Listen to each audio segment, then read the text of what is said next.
J'espère que vous avez la forme. Dans cette vidéo, on va aller voir comment la baisse des taux va concrètement impacter tes actions. Donc ça va se décomposer en trois parties. La partie 1, ça va être sur la recherche historique. La partie 2, on va aller voir la valorisation du marché S&P 500, CAC 40. Est-ce que le marché a déjà pris en compte la baisse des taux? Et enfin, partie 3, on va aller voir quel secteur ou quelle entreprise privilégier ou éviter maintenant qu'on sait que voilà, Jérôme Powell a annoncé la baisse des taux. Je me suis mis sur Interactive Broker, ça fait pas mal de temps. Ici, je vous ai mis donc les forward rates, donc les taux anticipés par le marché. Alors on est globalement sur un consensus pour une baisse de taux finalement voilà le 1er octobre 2024 jusqu'en tout début 2026 globalement. Pour ce qui est de l'euro, l'euro pareil, on est sur une baisse des taux qui a pas tardé à arriver selon encore une fois les anticipations du marché. Mais c'est vrai qu'aux US on en est quand même beaucoup plus sûr avec Jérôme Powell qui a parlé à Jackson Hole, qui a dit voilà le temps est désormais venu de couper les taux. Et justement on va directement rentrer dans le dur. Je vais enfin rentabiliser mon abonnement Guru Focus. Donc on va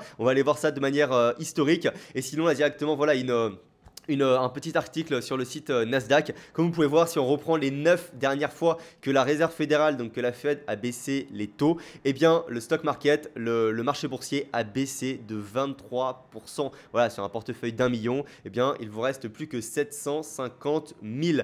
Et donc en fait, il faut vraiment faire attention parce que vous allez voir que c'est que dans certaines conditions que le marché augmente après une baisse des taux. On va le voir ensemble, on va le détailler. Mais en fait, globalement, regardez, si on prend ici donc première baisse de taux, là j'ai mis donc un historique de 30 ans. Alors il faut savoir qu'avant les années 80, la Fed ne communiquait pas vraiment les datas, elle ne communiquait pas les datas, d'accord. Donc on n'a pas trop les chiffres avant. Mais là voilà, à partir de 30 ans, on a vraiment les chiffres. Donc on voit vraiment une première baisse de taux. Qui a été nette en 2000, c'est pile avant l'effondrement, pile avant l'effondrement. Une deuxième baisse des taux exactement voilà en 2007 en juillet, le 20 juillet, et c'est voilà à quelques jours près le début de l'effondrement. Pareil, baisse des taux en 2018. On a eu directement le Covid. Et là, justement, en décembre, la première baisse des taux va commencer. Alors, comment ça va se passer? Parce que concrètement, de manière historique, on voit bien que chaque baisse de taux s'est traduit par un effondrement financier. Pourtant, voilà, dans l'investissement, il y a une règle de base qui dit que plus les taux d'intérêt sont bas, plus les actions augmentent. Vous avez peut-être déjà entendu la phrase de Warren Buffett comparée. Enfin, la citation ou phrase, voilà, il vous dit que les taux d'intérêt, c'est comme la gravité, quand ça baisse, tout augmente. Alors évidemment qu'il n'a pas tort quand il dit ça, mais c'est les personnes qui se méprennent. C'est-à-dire que la Fed n'a pas été créée pour que votre portefeuille prenne plus de 20% quand ils vont baisser les taux. La Fed a été créée uniquement en 30 secondes, c'est vraiment pour l'économie. Ça a été pour d'une part garder l'inflation à un niveau faible et deuxièmement garder un taux d'emploi à un niveau élevé. Et le problème, c'est que ces deux, en fait, c'est que c'est inversé, c'est inversement corrélé. Et c'est pour ça que vous avez peut-être déjà entendu parler, voilà, de Jérôme Powell ou de la Fed qui dit, ou de la Banque centrale, ok, il faut refroidir l'économie, ou alors l'économie est trop chaude. C'est parce que si ils accomplissent ce pourquoi ils sont là, c'est-à-dire les banques centrales, donc une inflation qui est basse avec un taux d'emploi qui est élevé, et bien en fait l'économie elle est super chaude parce que tout le monde va avoir un emploi, tout le monde va gagner plein d'argent et donc tout le monde va dépenser. Si tout le monde dépense, bien évidemment l'inflation augmente, les prix augmentent parce que tout le monde a plus d'argent. Donc l'inflation elle augmente et c'est là où la Fed doit arriver et dire ok, ce qu'on va faire c'est qu'on va augmenter les taux et donc en augmentant les taux ça va refroidir l'économie parce qu'en fait le coût de l'emprunt va être plus cher. Donc monsieur tout le monde qui va vouloir s'acheter une Tesla ou qui va vouloir justement aller, on va voir dans la troisième partie chez Stellantis pour acheter une voiture, il faut faire un emprunt. Pareil, monsieur qui veut s'acheter un bateau Beneteau, il faut qu'il fasse un emprunt. Enfin, certainement. Pareil pour une piscine, vous achetez pas une piscine cash, ou du moins très rarement, la majorité des personnes empruntent de l'argent pour acheter une piscine. Donc quand les taux vont augmenter, eh bien votre piscine, celle à 50 000 balles, que les taux augmentent de 10%, avec les mensualités, vous, à la fin, vous avez beaucoup plus, votre piscine vous coûte beaucoup plus cher. Donc les gens se calment, achètent moins de piscines, et donc l'inflation redescend. Et c'est à ce moment-là où l'inflation redescend, Le problème, c'est qu'à ce moment-là, Piscine des Joyaux, Beneteau et Stellantis, et bien en fait, comme il y a moins de personnes qui vont acheter leur voiture, ils ont prévu ça en réduisant la capacité de production, c'est exactement ce qui se passe maintenant, et donc ils licencient des personnes, puisqu'il y a plein de personnes qui n'ont plus besoin de travailler, puisque les usines, elles se rétrécissent, il faut produire moins de voitures. Et donc là, comme il y a du chômage qui remonte, et bien là, en fait, il faut vite que la Fed, elle arrive, qu'elle dise, ok, là maintenant, on va rebaisser les taux pour de nouveau, réchauffer l'économie. En fait, on alterne vraiment entre des vagues comme ça constamment, c'est pour ça que vous pouvez voir ici des énormes cycles entre taux bas, économie chaude, inflation qui augmente et le taux de chômage qui baisse. Et inversement, à un moment donné que tout le monde a un emploi, que l'inflation a trop augmenté, on va augmenter les taux pour refroidir l'économie, ce qui va avoir pour conséquence directe de baisser l'inflation, mais augmenter le taux de chômage. Et donc c'est pour ça que si maintenant je vous mets sur ce graphique le taux de chômage, donc voilà, vous l'avez ici, on voit bien que effectivement en fait, voilà, quand les taux sont bas, le taux de chômage baisse. Et en fait, à chaque fois, on voit bien que le taux de chômage ici augmente. Et donc là, panique à bord, il faut absolument qu'on baisse les taux pour que les entreprises, de nouveau, elles embauchent parce qu'elles prévoient que les carnets de commandes vont être plus importants dans le futur. Parce que l'emprunt est plus, est bon marché. Tout ça, je viens de l'expliquer. Mais en fait, à chaque fois, le problème, c'est que c'est trop tard. En fait, à chaque fois, c'est trop tard. C'est-à-dire que à chaque fois que le taux de chômage commence à augmenter de manière trop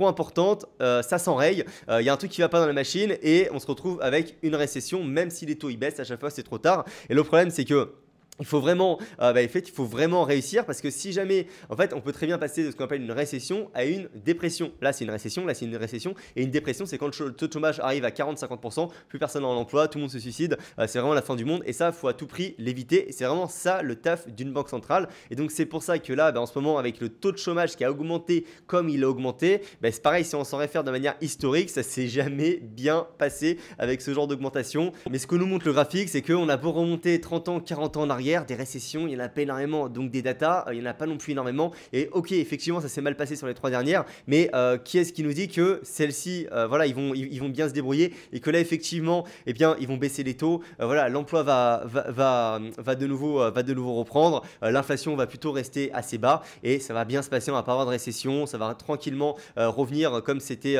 comme ce qu'on avait avant. Parce qu'il faut savoir également que l'économie n'a plus rien à voir.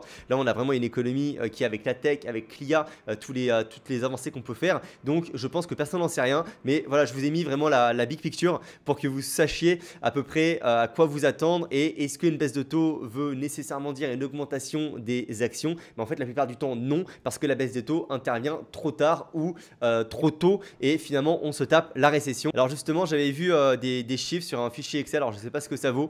D'une personne qui avait repris toutes les récessions vraiment depuis super longtemps, donc là avant les 40 ans, et la conclusion c'était qu'effectivement qu'on n'avait pas de récession, là les marchés boursiers augmentaient. C'est à peu près également la conclusion d'ici, hein. Voilà, les actions ont généralement augmenté les 6 à 12 mois après une réduction des taux.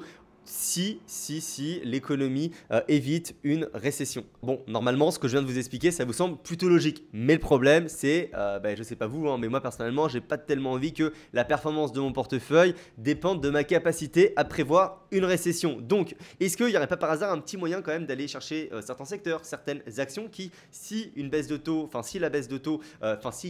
tout simplement, se comportent bien ou du moins mieux que la moyenne. Parce que je le rappelle, mais encore une fois, vous l'avez vu, la seule chose dont on est à peu près sûr, c'est la baisse de taux. Après, est-ce qu'il va y avoir une récession? Ça, on n'en sait pas. Enfin, on n'en sait rien, ça va être la surprise. Mais avant ça, partie 2, est-ce que le marché est surévalué ou plutôt est-ce que le marché a déjà anticipé cette baisse des taux? C'est-à-dire, est-ce que la valorisation du marché actuel, en fait, prend déjà en compte des taux à zéro? Voilà, on va le faire assez simplement. Donc, on va mettre premièrement le Shiller PE. On voit que de manière historique, il est quand même en moyenne sur les 17. Là, c'est depuis 1880. Donc, je vous l'ai mis avec. D'ailleurs, vous voyez bien qu'à long terme, chaque barre ici, là en gris, c'est des récessions. Voilà, des récessions, je crois qu'il y en a eu 31. 31 sur 31 récessions, c'est bien terminé, d'accord? Donc là-dessus, il ne faut pas s'inquiéter. D'ailleurs, je ne l'ai pas précisé, hein, mais le Shiller PE, c'est combien de dollars vous payez 1 euro de bénéfice du S&P 500. Quand vous achetez le S&P 500, un ETF, vous achetez la moyenne donc des 500 meilleures entreprises des États-Unis. Ces entreprises, elles font un bénéfice.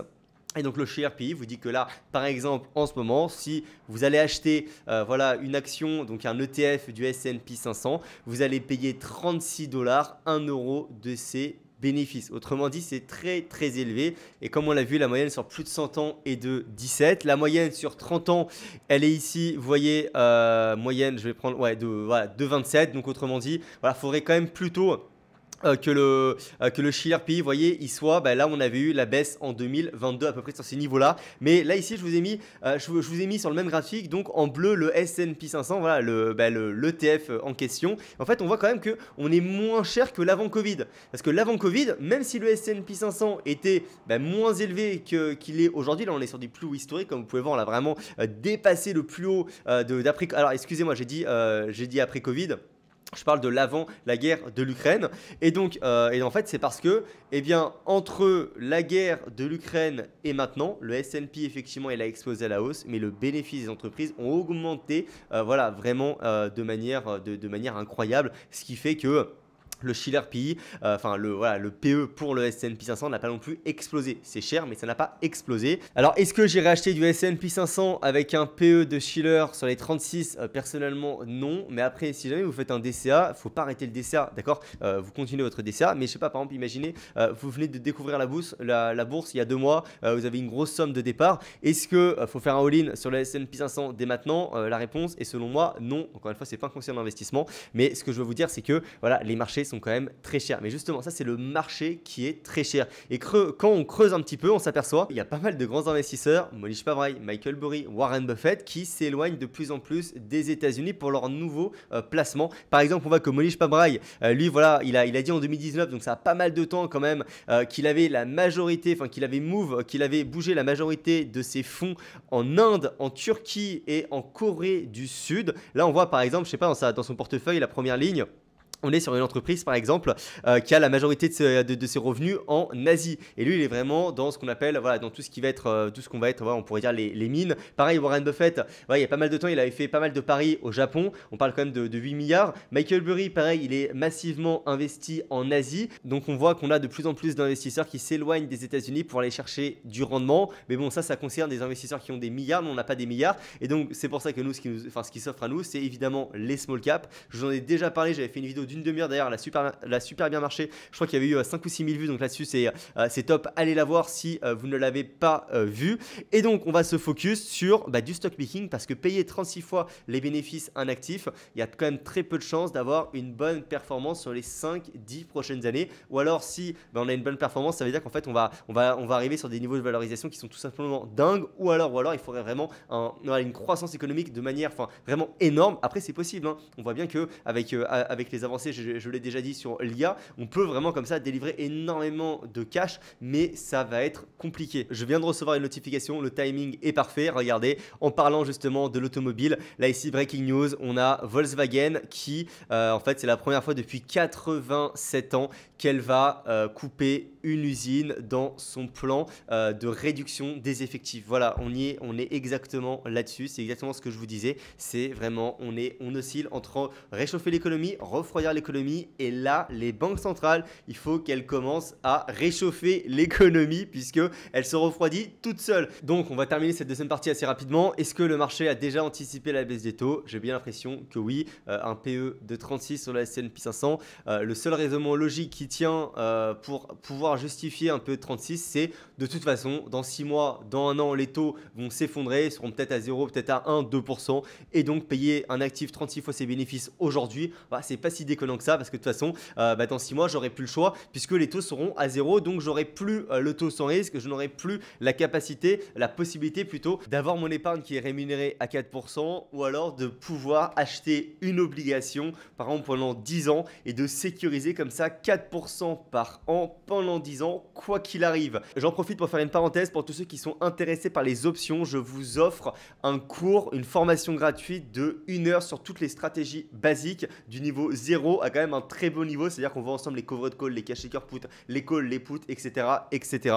Donc c'est totalement gratuit. Vous avez simplement à cliquer sur le lien dans la description. Également, je crois que je vais le mettre dans les commentaires. Donc on va passer directement maintenant à la troisième partie de cette vidéo qui est les secteurs et les actions à privilégier pour anticiper finalement une baisse de taux ou plutôt qui vont bénéficier d'une baisse de taux. Donc on a déjà vu vraiment la base, c'est-à-dire il faut se poser la question, est-ce que le client recourt à l'emprunt pour acheter le produit produit ou le service de l'entreprise en question. Si la réponse est positive, eh bien ça veut dire que votre entreprise va théoriquement, j'ai bien théoriquement, on va le voir, hein, théoriquement bénéficier d'une baisse de taux. Et si la réponse est négative, en fait, c'est même pas qu'elle va en être impactée, c'est juste que ça ne va pas forcément changer, ça ne va pas impacter votre entreprise, soit positivement ou négativement. On voit des entreprises comme LVMH, par exemple, que les taux soient élevés ou que les taux soient bas, d'un point de vue vraiment factuel.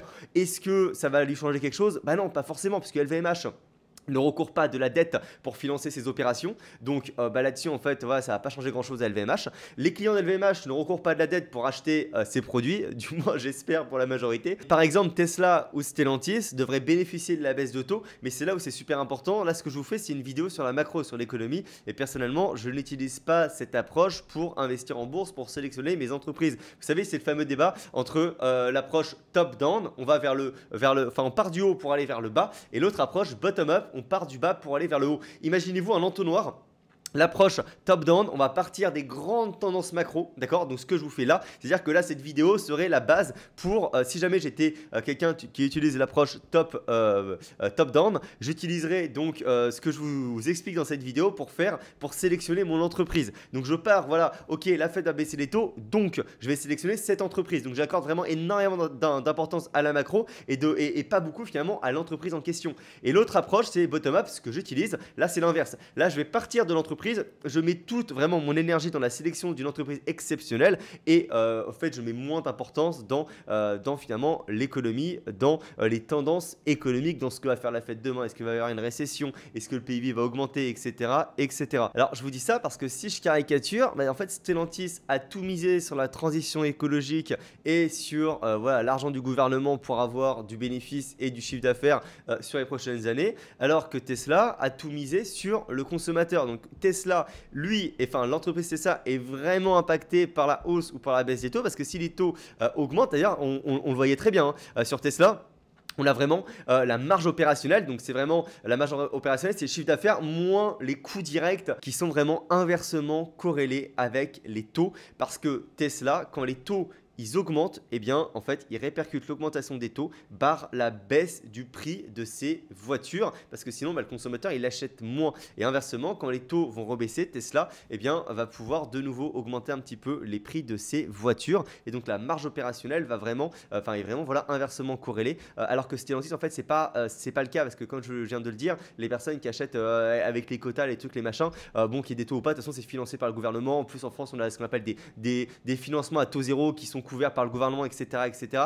Alors évidemment, je ne l'ai pas précisé, mais Tesla profite également de contrats avec les gouvernements, etc., avec des primes pour les voitures électriques, mais c'est vrai que c'est dans une proportion vraiment, enfin c'est pas comparable avec Stellantis.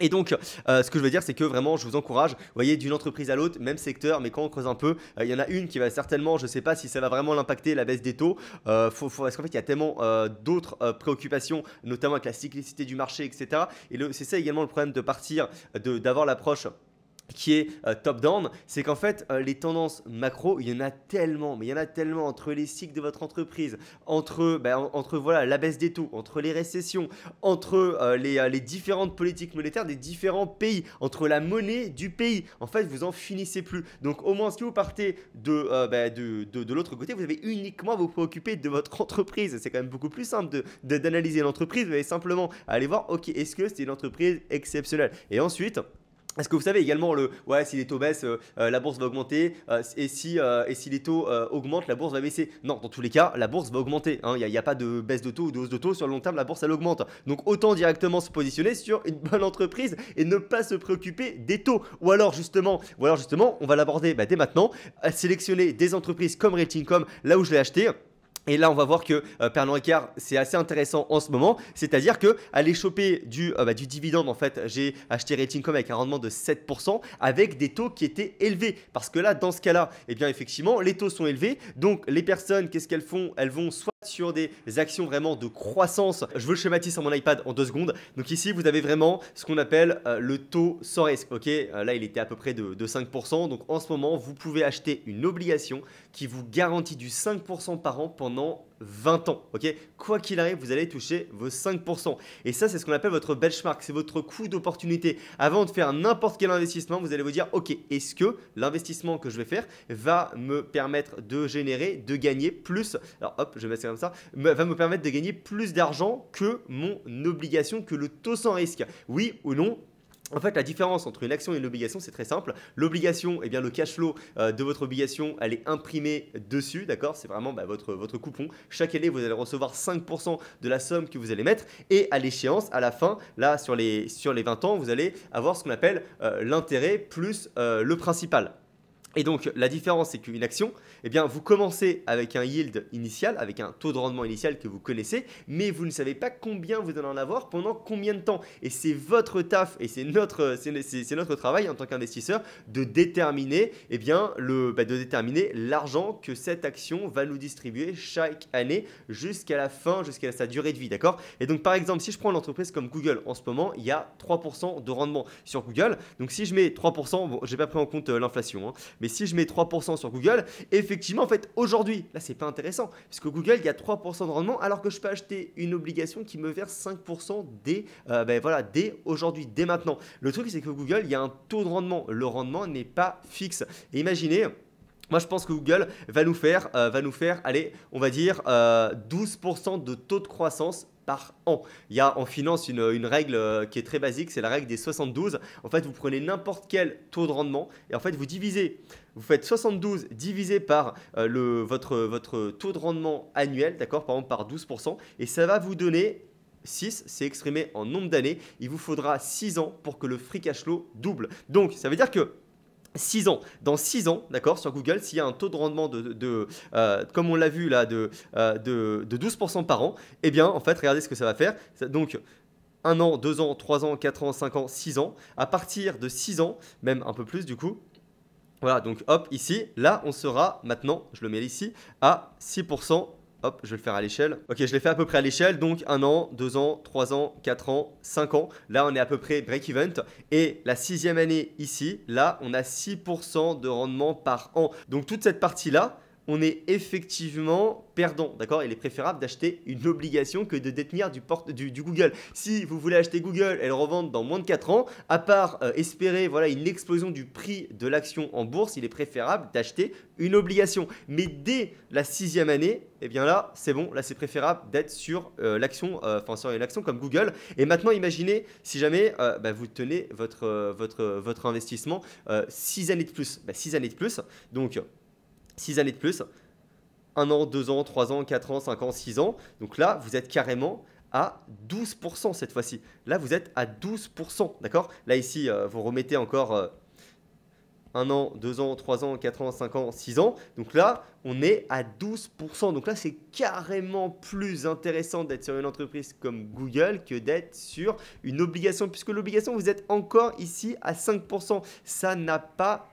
bougé, d'accord? Donc quand les taux sont élevé, là à 5% par exemple, eh bien il est préférable d'aller directement sur des actions de croissance comme je viens de le dire à la place plutôt que des actions de dividendes. Puisque pourquoi on va sur des actions de dividendes? Pour avoir du cash tous les trimestres, pour avoir le dividende, pour avoir vraiment du cash qui rentre. Le truc c'est que si les taux sont élevés avec 5%, on sait que de toute façon on peut sécuriser du cash à hauteur de 5% qui rentre dans notre poche avec une obligation. Et en fait le truc c'est que eh bien, une action de dividende par définition c'est une action qui n'a pas beaucoup de croissance. Donc si je prends par exemple un truc comme Realty Income, il y a un taux de croissance de 4% par an. Donc si je fais 72 divisé par 4, ça va mettre 18 ans pour que le cash flow il double sur Realty Income, pour qu'autrement dit le dividende il double. Je ne parle pas du réinvestissement, etc. Juste voilà, il faudra 18 ans pour que pour qu'avec un taux de croissance de 4%, le free cash flow double. Et 18 ans, là, si je prends mon échéance, mon obligation de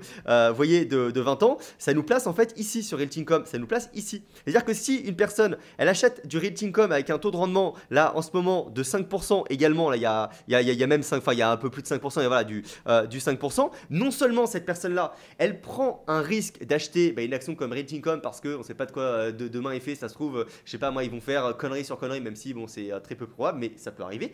Et donc, coupure du dividende dans 3 ans, la personne là, elle a vraiment fait le pire investissement de sa vie parce qu'elle aurait pu acheter à la place une obligation qui lui garantit 5%. Et donc, sur Realty Income, en fait, la courbe, elle n'est pas comme sur Google. Sur Realty.com, la courbe, eh bien, en fait, elle va doubler pour arriver voilà, ici. Donc, pour arriver à peu près, voilà, je me mets là. En fait, elle va être, bon, même si c'est pas totalement à l'échelle, vous avez compris le principe. Voilà, en fait, la courbe de Realty.com, l'inclinaison, l'inclinaison, elle est comme ça. Alors que la courbe de Google, ça n'a rien à voir, d'accord? Donc, je crois que là, je vous ai vraiment expliqué pourquoi, encore une fois, quand les taux sont élevés, les actions à dividendes bah, sont pas chères parce qu'il n'y a pas beaucoup de croissance. Et c'est pour ça que tout le monde se rue sur les actions de croissance parce que même si elles ne versent pas de cash aujourd'hui, eh bien on s'en fout parce que si les taux sont élevés, vous avez simplement à acheter une obligation qui vous garantit un rendement du cash qui rentre tous les mois, enfin ou plutôt toutes les années ou tous les trimestres, enfin chaque versement au moment où vous savez quand vous l'avez, ok?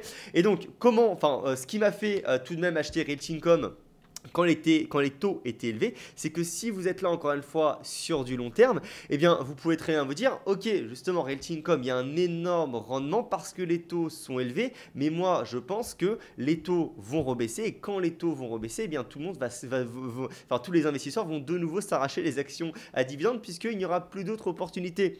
Si les taux s'effondrent et qu'on a des obligations à 1%, eh bien les personnes pour avoir du cash, elles vont pas pouvoir, enfin elles vont être obligées d'acheter des actions de rendement, des actions de dividendes comme Realty.com parce que eh bien voilà, l'obligation ça sera pas suffisant. Et donc c'est pour ça qu'on parle de taux sans risque versus des actions qu'on appelle voilà des actifs à risque puisque si les taux baissent, eh bien les investisseurs sont forcés de prendre plus de risques et donc d'aller sur le marché des actions et c'est également pour ça que eh bien on l'a vu au début de vidéo mais normalement la théorie veut que si les taux sont faibles, si les taux sont bas, eh bien les investisseurs n'ont pas le choix que de mettre tout leur cash de toute façon en bourse. Ok, donc je ferme cette parenthèse.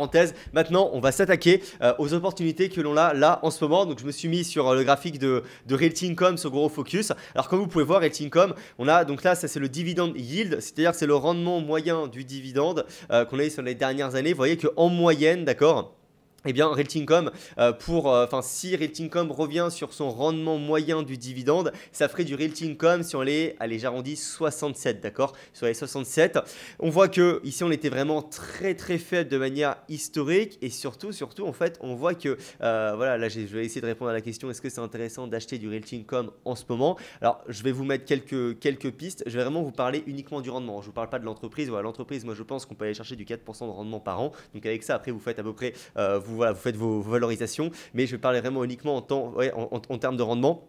Donc si les taux vraiment rebaissent, d'accord, qu'est-ce qui va se passer? Peut-être que Realty.com peut effectivement aller dans sa borne haute, c'est-à-dire sur voilà, un rendement historiquement faible, c'est-à-dire, vous voyez par exemple ici Realty.com se négociait en 2016 avec vraiment un rendement très très faible. Vous voyez, il y a des personnes qui achetaient Realty.com avec un taux de rendement, avec un dividende de 3%. Mais bon voilà, remettez encore une fois en perspective. En 2016, les taux étaient de 0, donc les gens ils n'avaient pas le choix. Si vous voulez du cash, il fallait se tourner vers des actions comme Realty.com et ils acceptaient d'avoir seulement 3%, d'accord? Donc ce que l'on peut anticiper, c'est que Realty.com revienne aller sur les 67, 68, d'accord? Vraiment sur sa moyenne, Donc ça nous ferait une augmentation, allez, de 10%, ok? C'est-à-dire que si Realty.com augmente de 10%, on serait voilà, sur son rendement moyen des 10 dernières années en fonction voilà, du rendement du dividende. Et ensuite, si jamais on a une surévaluation sur Realty.com, ce qui est possible, et bien là, on pourra aller sur les 80, sur les 80, retoucher les plus hauts. Donc sur les 80, ça ferait une hausse depuis, depuis le prix actuel,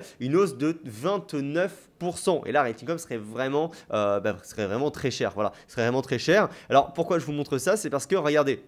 Par exemple, par rapport à une personne qui, encore une fois, elle a acheté à peu près sur ce niveau-là, là où je pense qu'il y a pas mal de personnes qui sont rentrées, eh bien, voilà, ça fait 30%. Là, j'ai 30% de plus-value sur Realty.com. Donc, ce que je veux dire, c'est que Realty.com a déjà fait, entre guillemets, le plus gros. C'est-à-dire qu'elle a déjà pris 30%. On voit que dans le scénario, dans le scénario probable, ok, on va augmenter de 10%. Voilà, on va augmenter de 10%. Et dans le scénario vraiment très, très optimiste, on va augmenter de 30%. Et donc, c'est pour ça qu'on dit souvent, plus le taux de croissance de votre entreprise est faible, d'accord, plus la performance que vous allez en avoir en retour se fera en fonction de votre prix d'acquisition. Et inversement, si jamais vous avez une entreprise vraiment de croissance, là vous pouvez vous permettre de l'acheter à sa fair value, même de la surpayer légèrement parce que si le taux de croissance est de 15%, il vous faudra seulement 5 ans pour que le free cash flow il double. Alors que sur Realty.com, un taux de rendement de 4%, on a vu qu'il faut 18 ans. Donc il faut vraiment chaque pourcentage de baisse du prix du business qui donc donc augmente votre rendement, il est bon à prendre et il fera la différence sur du long terme. Ok. Et par contre, maintenant, si je me mets sur Pernod Ricard, regardez. Alors, Pernod Ricard, attention parce que comment dire, la BCE, donc la monnaie, l'euro, ne baisse pas encore les taux en ce moment. C'est pas encore officiel. Donc, ce que je veux dire, c'est que Pernod Ricard, là, on a encore un taux de rendement qui est très important. On a un taux de rendement de 4%, alors que sur Eltincom, bon, on est également sur on est même sur du 5% sur Eltincom. Voilà, on est sur du 5%, mais il y a la retenue à la source, d'accord. Et sur Pernod Ricard, je pense qu'il y a légèrement plus de croissance que Reltincom. Après, voilà, Reltincom, c'est vraiment la stabilité à l'état pur, quoi. C'est vraiment de l'immobilier, c'est de la pierre, c'est ce que les Français ils adorent. Mais regardez, Pernod Ricard, si je mets le dividende yield, alors je vais même me mettre, je pense comme ça, vous verrez mieux. Là, on est carrément sur le minimum, c'est-à-dire que Pernod Ricard, pour qu'il revienne sur voilà, le rendement moyen qu'il a eu sur les 10 dernières années, bon alors personnellement, moi je trouvais Pernod Ricard complètement surévalué avant que là on commence à avoir des prix vraiment intéressants. C'est-à-dire que voilà, toutes les personnes qui ont acheté du Pernod Ricard, je sais pas moi, sur les 175 en 2019, etc., ils ont quand même payé Pernod Ricard avec un rendement de entre 2% et 1%. C'est vraiment ridicule. Acheter un business comme Pernod Ricard avec un taux de rendement voilà, des free cash flow, donc du dividende, j'arrondis à 6% par an, avec un yield très faible. Franchement, bon, si vous avez énormément d'argent et vous n'avez pas envie de le mettre à la banque, bon, pourquoi pas, c'est une très bonne idée sur du très long terme, mais c'est vrai qu'il y a plein d'autres opportunités. Mais bon, là, quoi qu'il en soit, on a vraiment des taux de rendement qui sont importants par rapport, en plus avec la croissance, c'est vraiment intéressant. Ce que je veux dire, c'est que si on a Pernod Ricard qui revient rien que sur les 200 $, d'accord, ce qui est vraiment, on voit que historiquement, voilà, ça ferait un rendement qui est possible. Du moins, si les taux vraiment rebaissent également en Europe, on aurait, voilà, ça vous met directement une plus-value de 60%. Alors pareil, je vous mets ici le dividende, vous voyez, on avait vraiment des taux de rendement historiquement, voilà, très très faibles, hein. On avait vraiment des taux de rendement très très faibles, hein. On avait du Pernod Ricard qui se négociait à chaque fois avec un taux de rendement de 2%.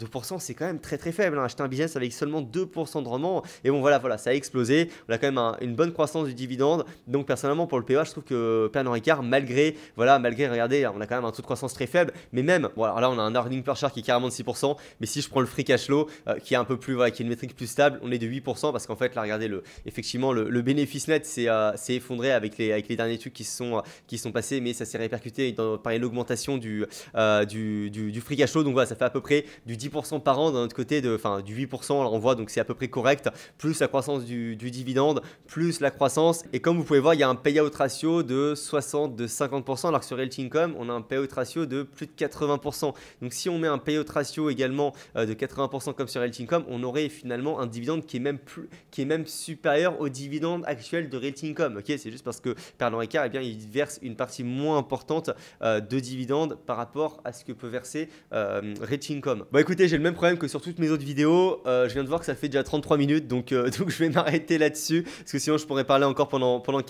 45 minutes. Alors juste pour revenir très rapidement pour clôturer là-dessus sur Pernod Ricard, je pense qu'il y a quand même plus de chances de sous-performer par rapport au S&P 500 sur les 5, 6, 7 prochaines années, parce qu'encore une fois, le S&P 500, vous pouvez l'acheter avec un ETF, le ESE, et l'avoir dans votre PEA. Donc dans le PEA, le coût d'opportunité ne se fait pas forcément sur le taux 100 US, mais sur le S&P 500. Est-ce que vous allez faire plus de 10% par an? Mais ça, c'est si vous avez une optique vraiment de croissance de votre portefeuille. Maintenant, si vous avez une optique avoir du dividende, avoir du cash, bah là, ça change tout, parce que effectivement, vous pouvez être amené à faire une croix sur les 5-6 prochaines années et accepter de sous-performer par rapport au S&P 500 pour que dans 7, 8, 9, 10 années, même voilà la 10e année par rapport aux valorisations que j'avais faites, à peu près avec le taux de croissance actuel de Pernod Ricard, si on se stabilise sur du 7% par an et le rendement actuel, vous allez avoir du 10% de dividendes par an par rapport à votre coût d'acquisition. Donc votre yield on cost de 10% par an sur Pernod Ricard, et là, dans 10 ans, et donc là, ça sera vraiment un rendement qui va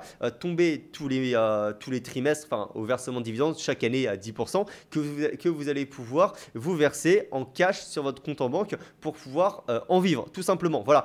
Et pour ceux qui n'ont pas vu, vous avez accès à une formation de 1 heure sur les stratégies basiques, sur les options. C'est vraiment voilà, une masterclass, donc vous y avez accès directement en cliquant sur le lien dans la description. Puis voilà, mettez-moi un petit like, un petit commentaire, ça fait toujours plaisir et je crois que ça optimise l'algorithme YouTube. Et surtout, mettez-moi, ça m'intéresse, votre retour sur ce genre de format. Voilà, une demi-heure avec une grande idée au départ et puis ensuite, ça part un petit peu, vous me connaissez hein, comme à chaque fois. Parce que par exemple, je pourrais vous en faire d'autres, hein. Notamment, là, j'ai lu le livre de Monish Pabrai. Là, je vous en ai parlé justement de de Mohnish Pabrai, donc un investisseur exceptionnel. Ce mec-là, on le surnomme le Warren Buffett indien. Et je pourrais vous faire une vidéo, pas trop sur son histoire, mais plutôt sur voilà, ses investissements, sur l'évolution de sa stratégie, de sa philosophie de l'investissement au fil des années, pourquoi il privilégie certains secteurs et pas d'autres. Et lui, justement, il a une perception du coût d'opportunité un petit peu comme Charlie Munger qui est vraiment exceptionnel et franchement, ça vaut le détour. Donc je vous laisse là-dessus. Merci, c'était Léopold et bonne journée.